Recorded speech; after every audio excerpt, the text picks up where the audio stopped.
ये कहानी उत्तर प्रदेश के एक छोटे से गांव बड़गांव की है। बड़गांव अपनी सादगी और शांत वातावरण के लिए जाना जाता था। यहाँ के लोग मिलनसार थे, जिनकी जिंदगी खेती पर निर्भर थी। गांव में आधुनिक सुविधाओं की कमी थी, लेकिन यहाँ के लोगों के दिलों में एक दूसरे के लिए गहरा प्यार था। हर सुबह गांव के मंदिर में आरती की आवाज गूंजती थी। बड़गांव अपनी धीमी गति से चलने वाली जिंदगी के साथ एक अद्भुत जगह थी, लेकिन इस शांत गांव के चारों ओर फैले थे घने जंगल। ये जंगल न केवल गांव को बाहरी दुनिया से अलग करते थे, बल्कि कई रहस्यमय कहानियों का भी घर थे। इन जंगलों में ऊंचे ऊंचे पेड़ थे, जिनकी शाखाएं सूरज की रोशनी को भी जमीन तक नहीं पहुंचने देती थीं। सुबह के समय घना कोहरा इन जंगलों को और भी डरावना बना देता था, और इन्हीं जंगलों के साथ जुड़ी थीं बड़गांव की भूतिया कहानियां। गांव के लोग बताते थे कि इन जंगलों में पुरानी आत्माएं भटकती हैं और रात के अंधेरे में अजीब आवाजें सुनाई देती हैं। इन कहानियों ने गांव के लोगों के दिलों में डर पैदा कर दिया था, और वे शाम ढलने के बाद जंगलों के पास जाने से भी डरते थे। यही वजह थी कि गांव के लोग रात होते ही अपने घरों में बंद हो जाते थे। सूरज ढलने के बाद गांव की गलियां सुनसान हो जाती थीं, और घरों की खिड़कियां और दरवाजे कसकर बंद कर दिए जाते थे। और इन सब डर और कहानियों का केंद्र थी गांव की पुरानी हवेली।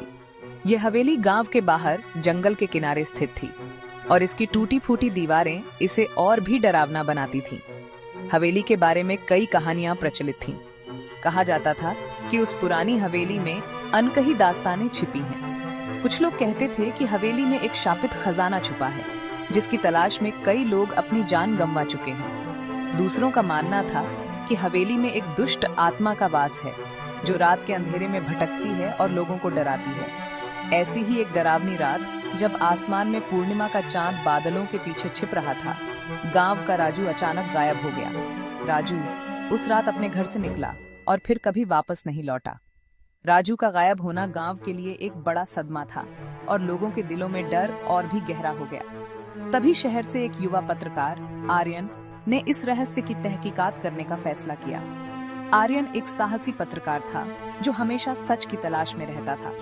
आर्यन ने गांव में आकर राजू के परिवार से बात की, और उसने गांव के इतिहास और हवेली के बारे में जानकारी इकट्ठा करना शुरू कर दिया। धीरे धीरे आर्यन को लगने लगा कि राजू के गायब होने का संबंध हवेली से है।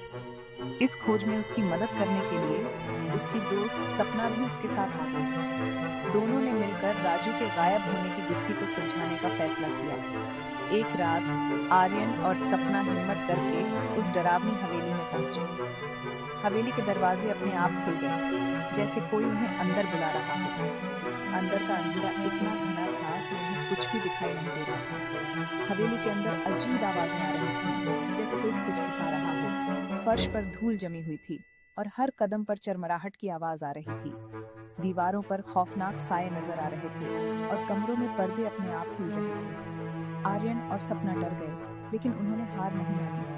वे हवेली के सबसे ऊपरी कमरे में पहुंचे, जहां एक मंद रोशनी जल रही थी। वहां उन्हें राजू की आत्मा मिली। राजू की आत्मा उदास और डरी हुई थी। उसने आर्यन और सपना को बताया कि कैसे उसे एक श्रापित किताब मिली थी, जो उसे अपनी चपेट में ले लिया था। उस किताब में बुरी आत्माओं को बुलाने के मंत्र लिखे थे, और राजू ने गलती से उन मंत्रों को पढ़ लिया था।